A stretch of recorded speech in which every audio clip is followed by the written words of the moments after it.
Hey there, welcome back. So chill video today. We're just going to go through a, what's it called? Book Riot's article for the 8 different types of murder mysteries. I love murder mysteries and they break them down to some nice categories. So we have the classic whodunit. I think this is the most standard. You have someone was killed and you gotta figure out who done it. It's kind of classic. It's not really a unique take. The other ones are just a different variety of these murder mysteries. So they start with not a happy family. Do I really need to give examples of whodunits? Here's some of the ones I like on the screen. Classic, can't go wrong, but other than a neat twist or some motive, standard. Are we ranking these? I think we're going to rank these. So like C tier, it's your average kind of murder mystery.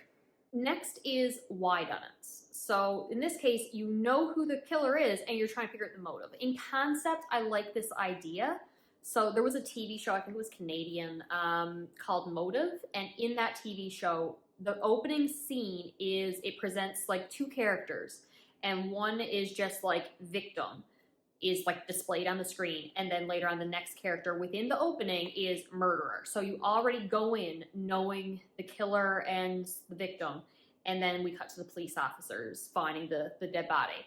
And throughout this episode, you're trying to figure out the motive for why this person was killed. I really like that concept. I haven't read too many books with that idea. So there's obviously the silent patient that had the therapist, psychotherapist working with the patient, being obsessed with the patient, who murdered their husband and hasn't said a word about why. And the whole thing is, did she, I guess there's always the did you do it, or were they framed?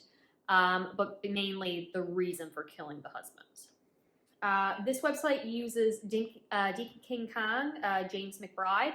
I read this book and sadly I didn't really enjoy it.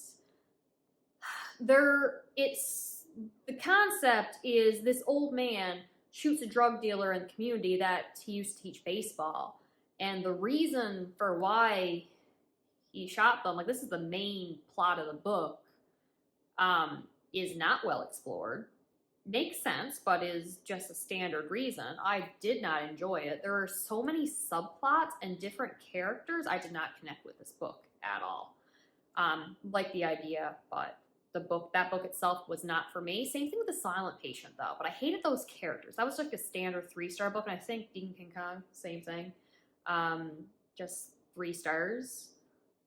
So I can't think of an example where I loved this. I'm still putting it in like the A tier because the motive for why someone did something, and you can get this in a whodunit as well, but the motive for why they committed the murder is what's most interesting to me. So I'm still giving it an A, even though I can't think of a story that's centered around, hey, you know who the killer is from the start. Why did they do it? If I come across anyone that's supposed to be like that, I'll put it to the side. Next, we have locked room murder mystery or remote mystery. So that isolation concept, we are putting that at A tier. I love A or S. No, we're putting it at S. This is probably one of my favorites. The idea of there's a body in a room and you have your select suspect. These, like, someone had to be the killer because they're the only ones in the room, or there's a body in a locked room with no windows. How did the killer get out? What's going on? That kind of mystery, either giving us a impossible crime or it has to be one of these suspects, is probably my favorite thing ever. So what's it called? One of Us is Lying, I think it's called. This is like a, what's that movie? The Breakfast Club? Something like that, where a bunch of high school kids get detentions and they're all outcasts or from different cliques and they all form together. I think that's what it is. So you have like the jock, the cheerleader, the nerd, the brainy one. Anyway, they all fit this different stereotype and they're all in detention. And then one of them drops dead and it's just like, well, one of us is probably the murderer. I would have liked a little bit more detective-y stuff, but this was a YA thriller, so I loved the relationships. I loved how cliche everything was. I loved how they played into the tropes. I loved how tropes were subverted. I loved the murder mystery. It was predictable as hell, but teenage me was just enjoying the ride, and I loved it. Many Agatha Christie's fit this bill. I'm not the biggest fan of Agatha Christie yet, but we'll see what happens when I read more of their books. Let's see what one book Riot promoted. A Gentleman's Murderer. Yeah. So there's that. Some books on the side which I've heard great things about for this trope that I really wanted to read, but my library doesn't have them, and I really can't afford to buy more books right now. And I really want to. I really, really want to. All right, past and present. I'm giving this a B because I love dual timelines. I love it so much. Books on the side with dual timelines. This is, I feel it keeps the plot and pacing of the story going well. So you can have, one of them can be a slower plot, one of them can be a little faster. Then you can be enjoying both equally, the present timeline, and maybe it never feels like it overstays its welcome, because once I start getting a little bit bored with the present timeline, hey, let's jump back to the past timeline. I love it when they interconnect. I love it when they're moving at different paces and the past timeline is catching up to the present timeline. I love it when you don't know you're in two different timelines, so the writing is misleading in the sense that you think you're in the same timeline with two different characters, but really one of the characters is a past version of the character you're actually reading, and they're so separate and distinct that you think they're two separate characters, but there's like an event in the middle that led to this change, and you're like, oh, that was really past you. Woo! I love that twist when I don't see it coming. If I see it coming, it annoys me.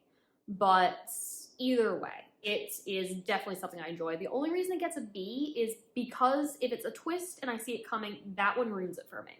Because I feel that's a twist that hangs too much on the reveal, that it ruins my enjoyment when it's not a actual gas reveal.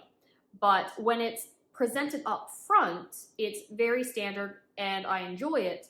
But what happens if I hate one of the timelines and it does overstay its welcome? Or I don't like each equally? I don't know. It can go either way. Normally I enjoy it. Normally I enjoy the writing of dual timelines. Serial killers. They use the Jigsaw Man as an example for this. I did not enjoy that book. There were way too many characters and all of them felt boring to me. And I'm struggling to think of a time when I enjoyed a serial killer book. I like serial killer movies, but I'm thinking I'm giving this, like, ranking it a C. I don't think I really enjoy serial killer books. There was that one, the Black Susan one, I enjoyed for the most part, but that barely focused on the serial killer. No, I think my issue with the serial killer kind of murder mystery is I don't think I like the detective perspective, which tends to be a lot of these serial killer stuff. Peter Swanson did it good. I can't remember the name of it, but that book I enjoyed. Yeah, I don't like the detective part. It often introduces too many characters, and I have since this year determined that I'm a character-focused reader, so I would prefer a limited cast. That's why I like the Locked Room Mysteries or the Whodunits, because you get to focus on a very select small group of people and just explore their characters, whereas a serial killer, you got normally multiple suspects, so some of them are red herrings, but you can't really explore all your suspects or else it's very obvious of who the killer is. Then you've got probably family members, you got the detectives, you got witnesses. The serial killer writing style in books, I don't think clicks for me. Is it a murder or not? Definitely enjoy this one. Why is All Her Little Secrets what they recommended? In All Her Little Secrets, we start with a lawyer, finding one of the firm's, oh, okay, that's why. All Her Little Secrets, the plot starts off with a lawyer going into her boss's office, finding him dead, supposedly suicide, but hey, was it actually murder? So yes, that is a thing, but honestly, I feel like that subcategory gets overturned pretty quickly. Normally, like within the first couple chapters, it's like, oh, this suicide was actually murder. So unless the final twist, I'm not saying anything for this book because I have read it, I did enjoy it, 4 stars. Unless the actual twist was, hey, it was a suicide all along, or it was an accident, or all these little coincidences led up to the event. I think there's a couple episodes of CSI where that's what happens. All the suspects or people involved in the crime did something small and not illegal that led to a domino effect which resulted in someone's death. But yeah, is it murder or not? I think that's, I'm gonna go with standard. We'll go with like C, maybe a B, high C, but that's, nah, it's can go either way. Any good examples, let me know. All right, last one on this list is the did they or didn't they. Yeah, no, I like this. So I just read, what was it called? Such a Quiet Place. And that was a person was accused of murder, convicted of it, but the conviction was overturned. So technically now they're innocent. Did they actually commit the murders? Did they not? Yeah, because we're doing, normally this is more of a character focused thing. So I'm going to bump this, I'm going to say this is about a B for me. I greatly enjoy this now that I think about it because, like I said, very character focused. Going about the crime, are they actually the killer? Are they framed? There's a lot of different ways it can go. So yes, no, I enjoy this kind of murder mystery. All right, that sums up this very quick little video. I will talk to you later. Bye.